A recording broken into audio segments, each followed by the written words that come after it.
The following was written by Edzard Ernst, professor of complementary medicine. Chiropractic is rooted in mystical concepts. This led to an internal conflict within the chiropractic profession, which continues today.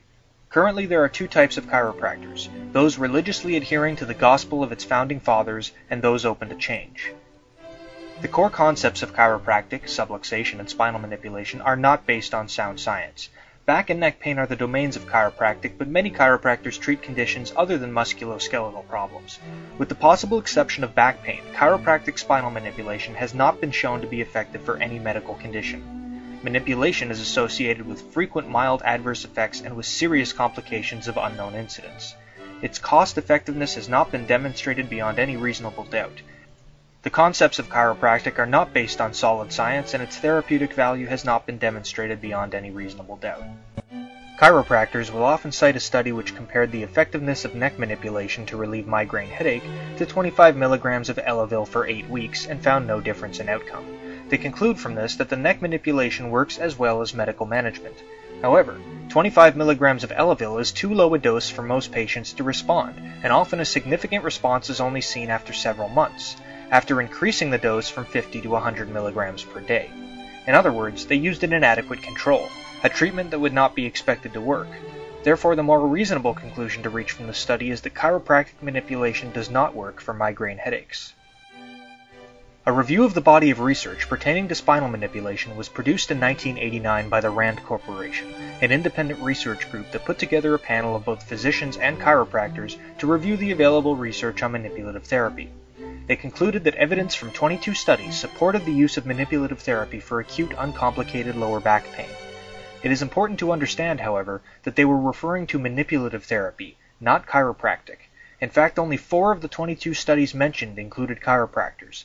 In the other studies, manipulative therapy was performed by physicians and physical therapists. Because of the popular confusion of chiropractic with manipulative therapy and the use of manipulation for symptomatic treatment versus the pseudoscientific treatment of subluxations and innate life force, some chiropractors were able to exploit this and other positive studies of manipulation to advertise that chiropractic works as a way of promoting chiropractic treatments which have nothing to do with manipulation for lower back pain. The number of misrepresentations prompted Paul Schirkel of the RAND Corporation, who designed the study, to write, "Through RAND's process of monitoring the public media, we have become aware of numerous instances where our results have been seriously misrepresented by chiropractors writing for their local paper or writing letters to the editor." Chiropractic is not only pseudoscience, but if not done correctly can be dangerous. Lori Matheson was a 20-year-old Canadian waitress who visited a chiropractor 21 times between 1997 and 1998 to relieve her lower back pain. On one of her visits, she complained of stiffness in her neck. That evening, she began dropping plates at the restaurant, so she returned to the chiropractor. As the chiropractor manipulated her neck, Matheson began to cry, her eyes started to roll. She foamed at the mouth and her body began to convulse. She was rushed to hospital, slipped into a coma, and died 3 days later. At the inquest, the coroner declared, "Lori died of a ruptured vertebral artery which occurred in association with a chiropractic manipulation of the neck."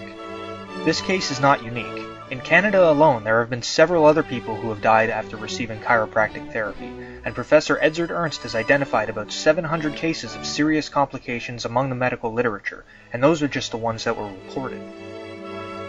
Public criticism of chiropractic is largely nil because it's usually combated not by the publication of peer-reviewed articles in scientific and medical journals, but instead by the threat of lawsuits by the chiropractic industry. These kinds of scare tactics are employed by Scientology and other pseudoscientific and religious institutions to censor the speech of dissenters. This goes against every principle of science and indeed the right to free speech employed by most First Nation countries. Though there may be some negligible benefits that chiropractic spinal manipulation may have for minor neck and back problems, the same results can be obtained by massage therapy.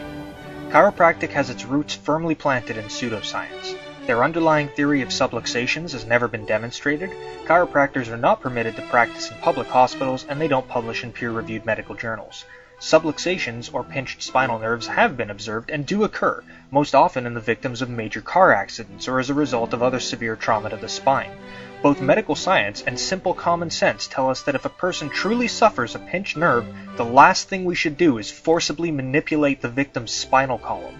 Such a pinched nerve would call for immediate and complete immobilization of the victim and would likely require the most delicate of surgery to repair.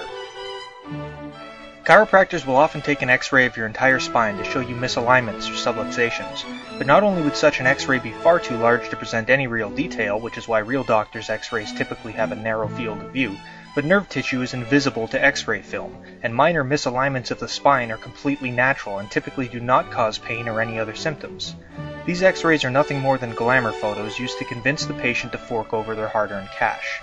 Even if we pretend that displaced spinal vertebrae are impinging the flow of nerve energy and causing disease throughout the body, chiropractic spinal adjustments do nothing to alleviate the problem. Why not? Because spinal vertebrae which are realigned by a chiropractor return to their original position almost immediately. No permanent realignment is accomplished through spinal adjustment. The chiropractor fully recognizes this fact and so convinces the patient that a long-term series of adjustments may be necessary to cure his heart trouble or his acne. Thousands of chiropractors use the income-boosting techniques taught in How to Create Lifetime Patients, an audio-videotape course designed by and for chiropractors, teaching the art of slick selling, personal persuasion, patient recruitment, and income enhancement. The notion that nearly every ailment of the body is caused by subluxations or pinched spinal nerves is thoroughly debunked by the simple fact that people suffering from paralysis due to their spinal nerves being completely severed do not exhibit any of the symptoms claimed to be curable by chiropractic. If spinal manipulation were a drug with such serious adverse effects and so little demonstrable benefit, then it would almost certainly have been taken off the market.